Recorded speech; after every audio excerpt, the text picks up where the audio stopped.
नमस्कार, बहुत स्वागत है आपका देश न्यूज में और मैं हूं आपके साथ मनीष कुमार। लोकसभा चुनाव के तीसरे चरण के लिए 11 राज्यों की 93 लोकसभा सीटों पर वोटिंग संपन्न हो चुकी है। सभी सीटों पर करीब 63.77% मतदान हुआ है। और बता दें कि चुनाव की तमाम बड़ी अपडेट्स के लिए हमारे साथ में हमारे सहयोगी जुड़े हैं। गुजरात से हमारे साथ में सहयोगी मनीष जुड़े हुए हैं और उत्तर प्रदेश की तमाम जानकारी के लिए हमारे साथ में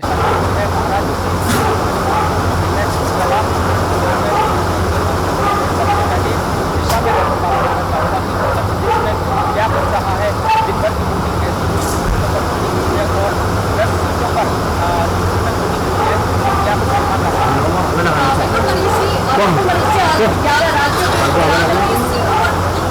और 10 सीटों पर सीटों में वोटिंग हुई है और यहाँ पे अगर देखा जाए तो सबसे अधिक वोटिंग इस वक्त संबंध से देखने को मिली है और सबसे कम वोटिंग प्रतिशत आपको बता दें कि फैसलाबाद से सामने आया है। और अगर बात करें तो 3 बजे तक में यूपी की 10 सीटों में अभी तक 40.78% जो है वोटिंग हुई है, जिसमें आपको बता दें 10 सीट जो सामने है, संभल है, हाथरस है, आगरा है, फतेहपुर सीकरी है, फैसलाबाद है, मैनपुरी है, एटा है, बदायूं है और बरेली है। हमारे यहाँ पे 10 सीटों में वोटिंग हुई है। आपको बता दें कि फिरोजाबाद में 42 वोटर्स जो है वो पर्ची पकड़ाए गए हैं। तो कहीं ना कहीं बड़ी अपडेट सामने आई है। बहुत जगह चुनावों का बहिष्कार भी करके ग्रामीणों का कहना है कि विकास कार्य नहीं हुए, इस कारण चुनाव का बहिष्कार करेंगे। हमारे गाँव में सड़क अच्छी नहीं है, पानी की व्यवस्था अच्छी नहीं है, इस कारण चुनाव का बहिष्कार करेंगे। तो आपको बता दें कि 10 सीटों पर यहाँ पे 100 कैंडिडेट जो है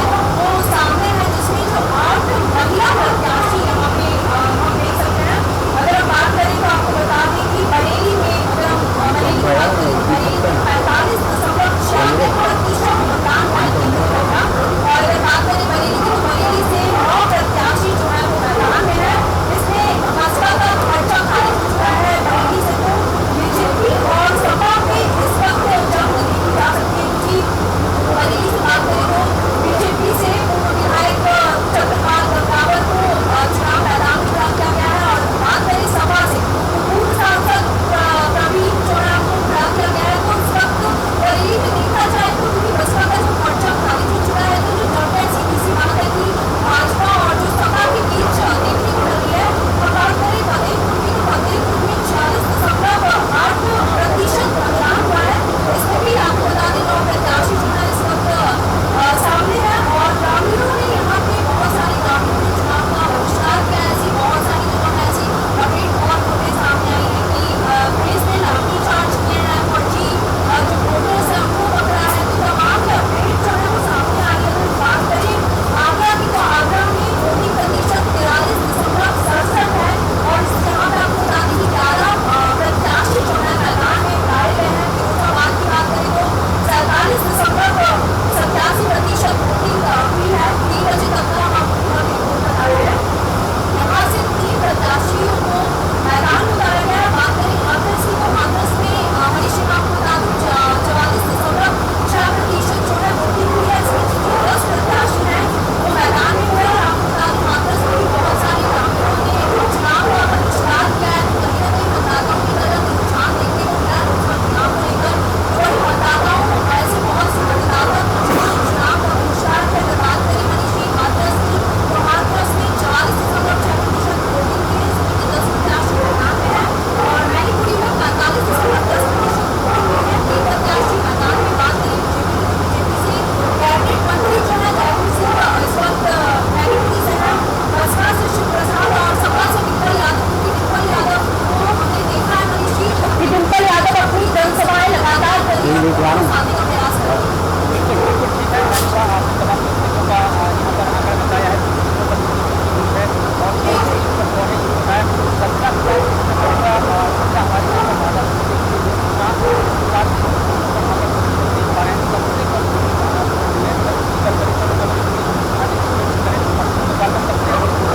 क्या कारण रहा है कि महाराष्ट्र इस बार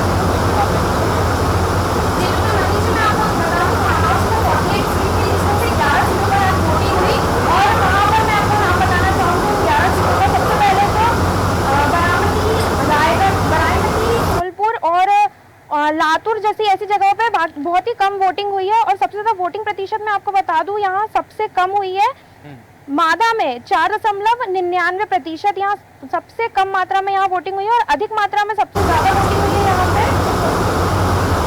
रत्नागिरी में सबसे ज्यादा वोटिंग हुई है। और जो सबसे ज्यादा ये बताया जा रहा है कि महिलाओं से बात की, यहाँ पे बच्चों से बात की, तो सबका कहना यही है कि हमारा पूरा रोजगार है और इलेक्शन में हमारा वोट कर भी रहे हैं। तो इस मुद्दे को लेकर कह रहे कि रोजगार आपकी चीज में बेरोजगारी महाराष्ट्र में काफी बढ़ चुकी है। और साथ ही साथ यहाँ जो प्रत्याशी खड़े हुए उन लोगों ने उन्होंने कहा कि प्रत्याशी तो यहाँ आते नहीं है, यहाँ लगातार उनका दौरा भी हुआ, लेकिन उन्हें अपनी समस्या को सुनने के बाद भी वो उस पर ध्यान नहीं दे रहे हैं। तो यही कारण रहा वहाँ पे इतना बड़ा मतदान होगा। और साथ ही और भी उन्होंने कहा जो जनता भी उन्हें भी जानने की कोशिश की लगातार जब वो फील्ड पर आए, तो उनका मानना यही था कि यहाँ नेता तो आते हैं, सब होता है, कांग्रेस पार्टी, बीजेपी पार्टी और भी जो अन्य राजनीतिक दल है सब आते हैं, सब हमारी बातें सुनते हैं, लेकिन उस पर कोई निराकरण नहीं होता है, समस्या को सुलझाया नहीं जाता है। तो यही सब कारणों के चलते महाराष्ट्र में इतने कम वोटिंग हुआ है।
क्या लगता है आपको पवार परिवार है सरकार ये कहाँ पर नहीं है बचा पाएंगे? बिल्कुल ऐसा नहीं है, अगर वो आए हम भी बचा पाएंगे, क्योंकि लोगों को कुछ अलग कहना है और पॉलिटिकल पार्टी से कुछ अलग कहना है। तो सरकार से हम बात करें तो उनका कहना ये है कि नहीं हम करते सरकार के, हम करते जनता के लिए है। और काफी कुछ उनका ऐसे ही कहना है, बाकी जनता से जब हम उनका रिव्यू लेते हैं तो जनता को सही कहते हैं नहीं, हम उन्हें आने नहीं देंगे। और साथ ही अलग अलग उनका जवाब देता है। बिल्कुल ठीक है। अजीत पवार की पत्नी और शरद पवार की बेटी दोनों ही जगह मुंबई में कई इसी के साथ में गुजरात का मुख्य गुजरात की हमारे साथ में जो है गुजरात का क्या रहा है, गुजरात की वोटिंग हुई है, बताते कि गुजरात की करीब 26 सीटों पर वोटिंग हुई है। क्या रुझान देखने को मिला है, कहाँ कब ज़्यादा मतदान हुआ है, कब मतदान कहाँ हुआ है? प्रधानमंत्री नरेंद्र मोदी ने भी सुंदर वोटिंग की है, कैसे मोदी ने भी सुंदर वोटिंग की है गांधीनगर में।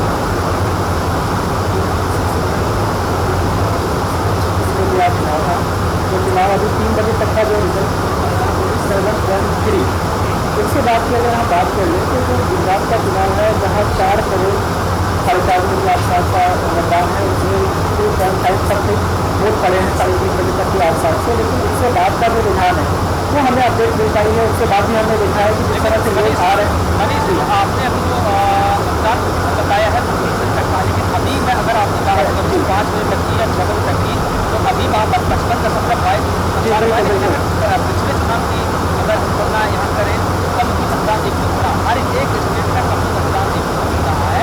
मतदाता आखिर कौन सी है वोटिंग करने के लिए नहीं निकल रहा है। और क्योंकि ऐसे स्टेट की हम बात कर रहे हैं, चर्चा कर रहे हैं जहाँ नरेंद्र मोदी आते हैं, हेमंत जी अमित शाह आते हैं और लगातार वोटिंग के लिए लोगों को प्रेरित करते रहे हैं, अपील करते रहे। मनीष जी मैं आपको बता दूँ, थोड़ा सा मैं पीछे ले चलना चाहूँगा। 2014 से 2019 के बीच के आसपास मैं आपको ले चलना चाहूँगा, जहाँ से जिस तरह मोदी जी आज 2014 में वो बहुत ज़्यादा पूर्ण बहुमत से लगभग जीते थे। उसके बाद जो उन्होंने उनके मैनिफेस्टो को बहुत अच्छा उन्होंने काम किया, इंग्लिश में भी हालांकि उन्होंने बहुत अच्छा काम किया। लेकिन अभी जो देखने को मिल रहा है तो कहीं ना कहीं ये कांग्रेस काफी इसको प्रभावित कर रही है, क्योंकि उनमें जो उनका एक मैनिफेस्टो आया है कांग्रेस का, जिसमें उन्होंने बहुत सारे वादे कर रखे हैं, जिससे कहीं ना कहीं जनता थोड़ी भ्रमित दिखाई पड़ रही है। और कहीं ना कहीं इसमें एक वजह ये भी निकल के आ रही है, क्योंकि जब हम किसी चीज़ की अपेक्षा जब दूसरी चीज़ खड़ी करते हैं तो कहीं ना कहीं वो चीज़ें हमें प्रभावित होती नजर आती है। लेकिन यहाँ मोदी जी की हम बात करें तो उनका एक अलग ही वक्त हो रहा है, पिछले 10 सालों में देखने को मिला है, जहाँ मोदी जी ने ऐसे ऐसे काम किए हैं। उसके बाद भी जो उनसे जुड़ा जुड़े हैं, उसके बाद सबसे बड़ी बात यह है जो कि 500 साल का जो मुद्दा था राम मंदिर को लेकर, उन्होंने उससे सॉर्ट आउट किया, गुस्सा निराकरण किया, 370 के मामले को उन्होंने सॉर्ट आउट किया। उसके बाद जो युवा उनसे जुड़ रहे हैं, लेकिन कहीं ना कहीं ये थोड़ा सा देखने को इसमें नरमी आ रही है। इसकी वजह बहुत काफ़ी हो सकती है कहीं ना कहीं आज से गाँव का समय, क्योंकि हमारा जो देश है वो ग्राम प्रधानी है, उसमें देखने को आ रही है कि गाँव का जो माहौल है उसमें क्या है कि अभी शादी ब्याह का माहौल कुछ चल रहा है, उसके बाद भी कुछ अन्यथा इस तरह के माहौल चल रहे हैं। जहाँ ये है आपने तमाम मुद्दों को यहाँ पर जिक्र किया, राम मंदिर का मुद्दा हो या चाहे तमाम कांग्रेस की इलेक्शन मैनिफेस्टो मुद्दा हो, तमाम मुद्दे हैं वो दर्द है उपाय है वहाँ पर करवा ये बात बिल्कुल सही कह रहे हैं कि यूथ वोटर की वहाँ की संख्या सबसे ज़्यादा है। लेकिन ये बात भी यूथ, हाँ बिल्कुल आपने सही बात कही कि यूथ वोटर की जनसंख्या वहाँ ज़्यादा है, इससे लोग प्रभावित हुए हैं। क्योंकि देखिए कहीं ना कहीं से हर मुद्दे पर इससे बात की गई है, और अगर इसमें से बड़ी बात निकल के यूथ, जिस तरह यूथ है, यूथ की बात क्या निकल के आती है कि जो देश हमारा 10 साल पहले जो स्थिति में था, आज वो देखिए एक प्रयास होता है वर्ल्ड में, हमारे देश की जो पहचान मिलता है, कहीं ना कहीं इससे भी यूथ प्रभावित होता है। और इसके बाद मोदी जी का जो अपना वर्चस्व रहा है, जिस तरह से उन्होंने अपने आप को रिप्रेजेंट किया है चालू किया है देश के सामने, उनका भी चैलेंज। और नहीं मैं बात इसी वजह करूँ कि यहाँ पर कम 1% है, इससे आने के कारण हो सकते हैं। जैसा कि मैंने आपको कहा कि देखिए कि जब हम एक लकड़ी के कबर में चलते हैं, सेवन जब दूसरी में खड़ी होती है, कहीं ना कहीं एक लकड़ी तैयार होती है। तो वही मोदी जी का हाल है कि मोदी जी ने इतने अच्छे से काम किया, लेकिन जब कांग्रेस स्थिति में आगे बढ़ी हुई है, थोड़ा इधर उधर हो जाता है। अभी 4 दिन तक की बात है, 4 दिन जोड़ा सामने निकल के आ जाएगा कि क्या हुआ नहीं हुआ, तो बहुत तरह की बातें निकल के सामने आ रही है। लेकिन सबसे बड़ी बात यह है कि लोग इस तरह से मैंने ग्राउंड रिपोर्टिंग की है, सुबह में जो 11 बजे से पहले की स्थिति रही है, वहाँ लोग बहुत ज़्यादा बढ़ चढ़ गया है, वहाँ वोट किया है। और थोड़ा सा बच्चे लोग देखते हैं ये करने के गांधी वगैरह या सोचा रह गया, तो वहाँ पर क्या है कि आज मौसम थोड़ा सा तापमान सा बढ़ा हुआ था, जिसके कारण लोगों को और थोड़ा सा जो ऐसे लोग हैं उनको निकलने में थोड़ी तकलीफ हुई है। तो कहीं ना कहीं अभी तो 3 बजे की बात है, जैसा कि अभी हमने कहा 70% वोट वहाँ पड़ चुके हैं, अभी भी वो चीज़ें जारी हैं। और जब तक मैं आपसे बात कर रहा हूँ तो ये बात अभी है, और थोड़ा सा कहीं ना कहीं अभी देखने को मिलता भी है कि जब चुनाव आते हैं तो हर चीज़ों का अप एंड डाउन से होता ही है। तो कहीं ना कहीं थोड़ा बहुत अभी तीसरा तरह का चुनाव है, उसके आगे बहुत लड़ाई बाकी है, बहुत कुछ देखना बाकी है। कहीं ना कहीं से बदलाव को थोड़ा चुनावी रणनीति में देखने को मिलता ही है। बिल्कुल ठीक है। ऐसा मैं आपको बात कहना चाहूँगा क्योंकि बात कर रहे हैं उत्तर प्रदेश एक ऐसा स्टेट है जहाँ से दिल्ली का बनता है, सबसे ज़्यादा और देश का सबसे बड़ा राज्य भी है। ऐसे राज्य में एक ऐसे परिवार में आपसे चर्चा करना चाहूँगा कि मुलायम सिंह परिवार में 3 मेंबर तीसरे चरण के चुनावी मैदान में है, और इस तक का फैसला जानबूझ और इस तक फैसला में क्या सकता है, क्या कहेंगे आप? मुलायम सिंह परिवार है जो परीक्षा पास होता है। देखिए वोटों का प्रतिशत और लोगों का रुझान, ये तो खैर 4 जून को पता चलेगा कि मुलायम सिंह परिवार का फैसला होता है कि नहीं, क्योंकि यूपी की जो 10 सीटें और सबसे ज़्यादा 100 कैंडिडेट जो है, जहाँ सामने 8 महिला प्रत्याशी है, तो गाँव में तो गाँव के अधिकतर लोगों ने, जैसा कि मैंने कहा कि जब हमने वहाँ पे बात की तो वहाँ के ग्रामीणों ने चुनाव का बहिष्कार किया। तो ये किसकी किस्मत का फैसला, तो प्रत्याशियों की किस्मत का फैसला तो 4 जून को होगा कि कौन राजा बनता है। और यूपी की 10 सीटों में आज चुनाव हुआ है, जिसमें आप हिंसा भी हुई है, बहुत सी जगह लाठीचार्ज हुआ, फर्जीपाड़ा के भी बहुत सारे केसेस हमको देखने को मिले। जी बिल्कुल। और संभल से भी एक ऐसी घटना सामने आई जहां पर कम से कम 42 से 45, अगर मैं मेरा आंकड़ा सही है तो इतने फर्जी वहां पर पकड़े गए हैं। और इसको लेकर के अखिलेश यादव ने ट्वीट किया और सरकार पर निशाना साधा कि ये जो फर्जी वोटर है वो उनकी तरफ से आए हैं, बीजेपी की तरफ से। और इसी के बाद में देखो शिवपाल सिंह की एक टिप्पणी में आपको बता दूं, उन्होंने भी जो अधिकारी है उनको बेईमान तक कहा। तो इस तरह से जो नेताओं के बयान आ रहे हैं, इस तरह से जो फर्जी वारे पकड़े जा रहे हैं, किसके लिए खतरे की घंटी साबित होंगी? बिल्कुल, और क्योंकि नेताओं का तो काम है बार पलटवार करना, उनको सिर्फ एक मौका चाहिए, कुछ हिंट चाहिए। जैसे कि आपने संभल से कहा 42 फर्जीवाड़ा जो वोटर्स है वहां से पकड़ाए हैं, तो अब जो और पार्टियां उनको मौका मिल चुका है, क्योंकि भाजपा से वहां पे आपको बता दे तो परमेश्वर लाल सैनी जो है संभल से बीजेपी कैंडिडेट है। अगर बात करें बसपा से तो शैलात अली है, और सपा से बात करें तो जियाउर रहमान जो है, यहाँ पे 3 कैंडिडेट मैदान में उतारे गए हैं। तो जो आरोप प्रत्यारोप का जो सिलसिला है वो भी चुनावी वोटिंग में हमको लगातार देखने को मिला, क्योंकि बहुत से, जैसे कि मैंने कहा कि बहुत सी जगह हिंसा हुई, लाठीचार्ज हुए, तो कांग्रेस ने बीजेपी पे निशाना साधा कि ये लोग जो मतदाता जो मतदान करने आए हैं उनके साथ हिंसा कर रहे हैं, लाठीचार्ज कर रहे हैं। तो ऐसे लगातार आरोप प्रत्यारोप का जो सिलसिला है मनीष जी वो लगातार जारी है। बिल्कुल निशा, एक और सीट का मैं जिक्र करना चाहूंगा, मैनपुरी की सीट, क्योंकि मैनपुरी की सीट पर भी मुलायम परिवार की जो बेटी है, उनकी बहू है, अखिलेश यादव की जो पत्नी है डिंपल यादव, वो चुनावी मैदान में है। उनको कड़ी टक्कर देने के लिए बीजेपी ने इस बार चुनावी मैदान में उतारा। अगर 2025 की अगर यहाँ पे बात करें तो 2019 में मुलायम सिंह यादव करीब लोग यहाँ पे 5 लाख से अधिक वोट मिले थे, लेकिन उनकी मृत्यु के बाद जब यहाँ पर बाई इलेक्शन हुए, चुनाव हुए, डिंपल यादव और वो भी उससे बड़े आंकड़े को लेकर संसद में गए, लेकिन दोबारा हम डिंपल यादव आज चुनावी मैदान में है। बहुजन समाज पार्टी ने शिव प्रसाद यादव को उतारा है। यहाँ पर जो मुकाबला है बड़े मुकाबला दिख रहा है, क्योंकि डिंपल यादव बसपा ने उतारा है शिव प्रसाद यादव और बीजेपी ने उतारा है। क्या लगता है जयवीर सिंह, क्योंकि जयवीर सिंह कैबिनेट मंत्री है, डिंपल यादव भी लगातार हमने देखा कि वो चुनावी सभाओं में काफी एक्टिव दिखे, अपनी बेटी के साथ वो चुनावी सभा करती दिखी। और बात करें बसपा की तो शिव प्रसाद भी जो है, तो तीनों का ये त्रिकोणीय मुकाबला जो है बहुत टक्कर का है, किसी तीनों ही कैंडिडेट अपने आप में एक अच्छा नाम और पद लिए बैठे, क्योंकि कैबिनेट मंत्री जयवीर सिंह है, डिंपल यादव भी है, जो लगातार एक्टिव कैंडिडेट वहां से दिखाई दे रही है। कल मनीष जी अभी जो चुनाव है वो सिलसिला शुरू है, कि आज तीसरे चरण में मतदान हुए हैं और 4 जून को ही पता चलेगा कि किसकी किस्मत खुली है। बिल्कुल ठीक है, और लगातार यहाँ पर वोटिंग सिलसिला है, उस हिसाब से तो नजर आ रहा है। फर्स्ट टाइम काफी उत्साहित है। उनका जो मेन मुद्दा था, जब उनका जो मेन मुद्दा था वो बेरोजगारी का था। उन्होंने कहा कि मंदिर की लड़ाई ना करे और खैर और ये सब की बातें ना करके जो युवा है, जो बेरोजगार है, अनएम्प्लॉयमेंट है, उससे बात करें तो युवाओं का यही था कि आने वाली जो भी गवर्नमेंट हो हम उनसे रोजगार। बिल्कुल ठीक है, महाराष्ट्र की तरफ लौटकर आना चाहूँगा, मुझे आपके साथ जाना चाहूँगा। महाराष्ट्र एक ऐसा स्टेट है जहाँ सबसे ज़्यादा शिक्षित व्यक्ति वहाँ पर रहते हैं, वहाँ पर सारे रहते हैं, वहाँ पर परिवार लोग करते हैं, यानी कि ये है एक कंक्लूजन है कि शिक्षित लोग वहाँ पर सबसे अधिक रहते हैं। कम से कम ऐसे स्टेट से तो ये उम्मीद नहीं थी कि वहाँ पर कम वोटिंग हो। जी बिल्कुल मनीष जी, ये बहुत ही सोचने वाली बात है कि महाराष्ट्र में सबसे कम वोटिंग हुई है, और इसका कारण भी हो सकता है क्योंकि महाराष्ट्र में गर्मी इतनी पड़ती है और लोगों का कहना है सुबह तो वोटिंग हुई, सुबह जब हम ग्राउंड रिपोर्टिंग में थे तो सुबह के वक्त 10 बजे तक अच्छी खासी वोटिंग हुई, लेकिन 10 बजे के बाद कहीं ना कहीं वो चहल पहल कम हो गई, लोग कम आना चालू हो गए। लेकिन शाम को 5 बजे के बाद थोड़ी बहुत देखने को मिली, जैसे कि अभी कुछ ही देर पहले लोग आ रहे थे, वोट डाल रहे थे। और साथ ही निशा ने जैसे अभी कहा बेरोजगारी का मुद्दा एक ऐसा मुद्दा है जो हर स्टेट में हम देख पा रहे हैं, चाहे वो महाराष्ट्र हो, यूपी हो, एमपी हो, हर जगह बेरोजगारी का एक ऐसा मुद्दा है।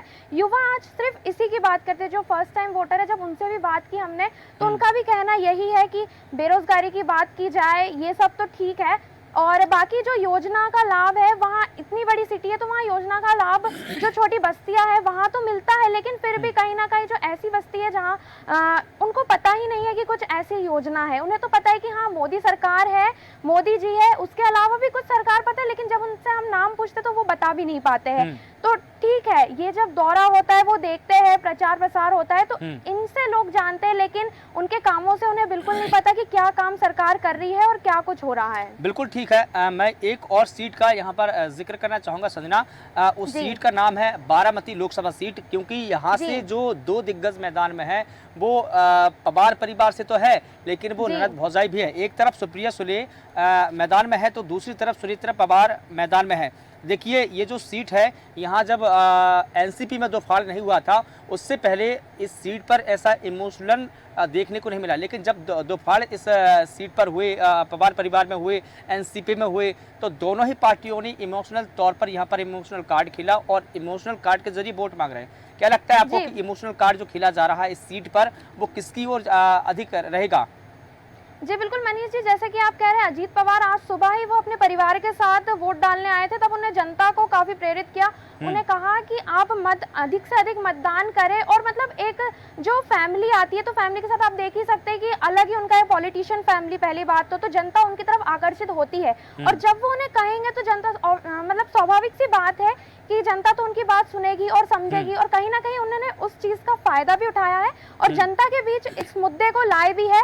और जो ननद बुझाई की बात है, ये तो सभी जानते हैं, पूरे महाराष्ट्र में ये बात फैली हुई है और लोग उस पे जा भी रहे, उनके लक्ष्य कदम पे चल भी रहे, जैसा वो कह रहे हैं वैसा और अगर हो हम भी चले, रहा है। ठीक है, पारिवारिक रिश्ते से उलट अगर हम बात करें तो दोनों ही का ही जो पॉलिटिकल बैकग्राउंड है वो बिल्कुल सशक्त माना जाता है। क्योंकि जो सुनेत्रा पवार है वो डिप्टी सीएम अजीत पवार की पत्नी है, लेकिन जो सुप्रिया सुले है वो शरद पवार की बेटी है और 3 बार से सांसद रही है इसी सीट से।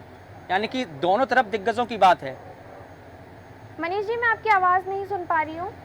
क्या आप मेरी आवाज सुन पा रहे हैं? संजना, क्या आप मेरी आवाज सुन पा रहे हैं?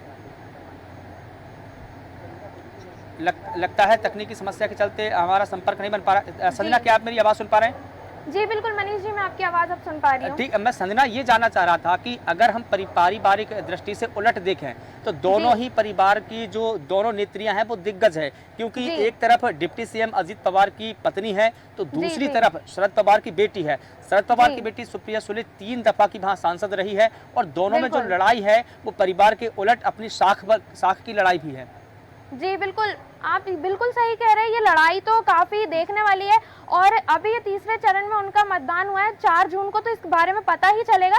लेकिन लोग इतना उत्साहित है इस चीज को लेकर वहाँ, और साथ उनके परिवार तो सबसे ज्यादा, क्योंकि उनके परिवार जिस तरह से वो चुनाव प्रचार कर रहे थे, रैली निकाल रहे थे और साथ ही जनता के बीच में जाके अपील कर रहे थे, तो ये काफी देखने वाली चीज थी। जब आज भी सुबह उन्होंने मौका छोड़ा नहीं, जहां उन्हें जनता देखी वहां उन्होंने अपील भी की कि मतदान करें, और जनता गई भी। जैसा कि मैंने पहले भी कहा था, मैं फिर कहूंगी कि ये परिवार मतलब फायदा तो उठा रहा है इस चीज का। बिल्कुल ठीक है।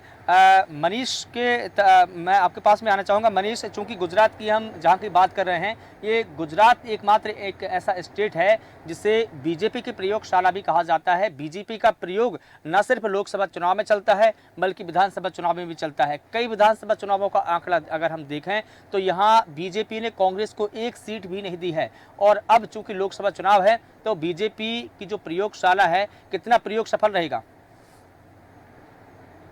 मनीष, क्या आप मुझे सुन पा रहे हैं? हाँ सर, मैं सुन पा रहा हूँ। एक बार क्वेश्चन अपना रिपीट कर दीजिए प्लीज। मनीष, मेरा सवाल आपसे ये था कि गुजरात की जब हम बात करते हैं तो गुजरात बीजेपी की प्रयोगशाला के तौर पर जाना जाता है। ऐसा कोई सा भी प्रयोग नहीं होगा जो बीजेपी ने यहाँ नहीं किया, और सफल भी हुए। लेकिन इस बार तस्वीरें कुछ अलग है, तस्वीरें कुछ जुदा है। और चूंकि यहाँ के मतदाता जो है वो मौन है या मुखर है, तस्वीर बिल्कुल खुलकर सामने नहीं आई है। जी मनीष जी, सबसे बड़ी बात मैं आपको ये बता दूं कि गुजरात है और जहाँ पे आपने कहा कि यहाँ पे युवा कुछ मौन नज़र आ रहे हैं, जी ये बात थोड़ा सा कहीं ना कहीं मानने की है कि यहाँ युवा मौन नज़र आ रहे हैं। लेकिन अगर जहाँ पे अगर राजनीति की अगर हम बात कर लेते हैं गुजरात में, जहाँ से हमारे गृह मंत्री हैं और हमारे प्रधानमंत्री मोदी जी है, कहीं ना कहीं से ये देश का नेतृत्व कर रहे हैं। और उसमें पूरे 28 राज्यों में जो हमें देखने की स्थिति अब तक मिल रही है, और अभी तीसरे चरण का चुनाव जो अभी जारी है, इसका तो आज अभी मतलब चुनाव संपन्न हुआ है, और उसके बाद भी जो इसकी तस्वीरें निकल के सामने आई हैं तो युवा थोड़ा सा मौन है। इसकी मैंने जैसे पहले कहा कि इसकी बहुत सारी वजह हो सकती है। उसमें एक ये वजह ये भी है, जैसा कि हमारे सहपाठियों ने बताया कि जो +2 है या फिर जिसने ग्रेजुएशन अभी कर लिया है, तो कहीं ना कहीं से उनका एक ये मुद्दा निकल के भी सामने आता है कि उनको रोजगार की जरूरत है। तो एक ये मुद्दा सामने निकल के आ गया कि उनको रोजगार की जरूरत है। और दूसरी बात की जो उनका एजुकेशन है, कि वो थोड़ा महंगा होता जा रहा है। तो ये युवा हैं जो अपनी बात रख रहे हैं, तो कहीं ना कहीं इसका भी एक नेगेटिविटी देखने को हमको सामने आ रही है। दूसरी वजह ये निकल के आती है कि ठीक है, धर्म अपनी जगह है, शिक्षा अपनी जगह है, रोजगार अपनी जगह है, तो युवाओं का ये भी थोड़ा कहने का है कि जिस तरह से हम अपने वोट बढ़ चढ़ के दे रहे हैं, तो उस तरह देश के प्रधानमंत्री को या जो भी आगे सरकार बनने वाली, उसको इस बात पे विशेष ध्यान देने की जरूरत है कि जो हमारा देश विश्व में एक यूथ देश कहलाता है, जहाँ पे सिर्फ युवा हैं और जो अपनी वर्चस्व अपना जमा सकते हैं, पूरी दुनिया में अपने आप को साबित कर सकते हैं, उनमें वो क्वालिटी भी है और वो करते भी हैं। लेकिन कहीं ना कहीं से देखने की इसमें बात ये आ रही कि जो अभी रुझान हमें 19 को देखने को मिला था, वो अभी इसमें थोड़ा सा कहीं ना कहीं हमें सुस्त दिखाई पड़ रहा है। लेकिन प्रधानमंत्री जी इसके लिए पुरजोर कोशिश कर रहे हैं, अपना प्रेरणादायक अपनी बात भी बोल रहे हैं। जैसा कि उन्होंने अहमदाबाद में अभी जाके वहाँ पे गृह मंत्री जो थे उनके लिए अपना वोट भी किया उन्होंने, तो ये भी कहीं ना कहीं प्रेरणा के लिए बात बनी है। और उसके बाद अगर हम ये बात कर लें कि और अगर राज्यों की हम बात करें, जैसे हमारे सहपाठी एमपी वहाँ से जुड़े थे, यूपी से, उन्होंने बड़ी अच्छी बात कही कि यहाँ पे रोजगार की बात, वही बात मुझे महाराष्ट्र देखने की मिली अपने सहयोगी से, वही बात मुझे कहीं ना कहीं गुजरात से भी देखने को मिल रही है। जो हमारा युवा है उसका एक कॉमन सा एक सवाल बना हुआ है कि रोजगार, तो उस पे कहीं ना कहीं से जो आगामी सरकार उस पे थोड़ा सा उसको ध्यान देने की जरूरत है। और बाकी ओवरऑल मुद्दे में जैसे कि उन्होंने अभी मोदी जी ने ये काम किया है, वास्तव में ये काम सराहनीय रहा है अभी तक। बिल्कुल ठीक है मनीष, और चूंकि मुद्दे भी बहुत अहम होते हैं, चुनाव हो और मुद्दे गौण हो जाए तो कहीं ना कहीं मतदाताओं के मन को असर करते हैं। कहीं मतदाता मौन है तो कहीं मतदाताओं ने मुखर होकर वोटिंग की है। महाराष्ट्र में अगर मतदाता मौन रहे तो मुखर होकर पश्चिम बंगाल में वोटिंग हुई है। देखना होगा कि ये जो मतदाताओं का जो रवैया देखने को मिला है वो किसके लिए खतरे की घंटी साबित होगा। फिलहाल आप तीनों का बहुत शुक्रिया तमाम अपडेट्स के लिए। बता दें कि तीसरे चरण की जो वोटिंग है वो संपन्न हो चुकी है। सभी राज्यों का अगर आंकड़ा निकाला जाए तो सभी राज्यों में 63.77% मतदान हुआ है। और देश न्यूज भी आपसे अपील करता है कि आप भी वोट जरूर करें। इसी के साथ मुझे दीजिए इजाजत और आप लगातार बने रहिए देश न्यूज के साथ। नमस्कार।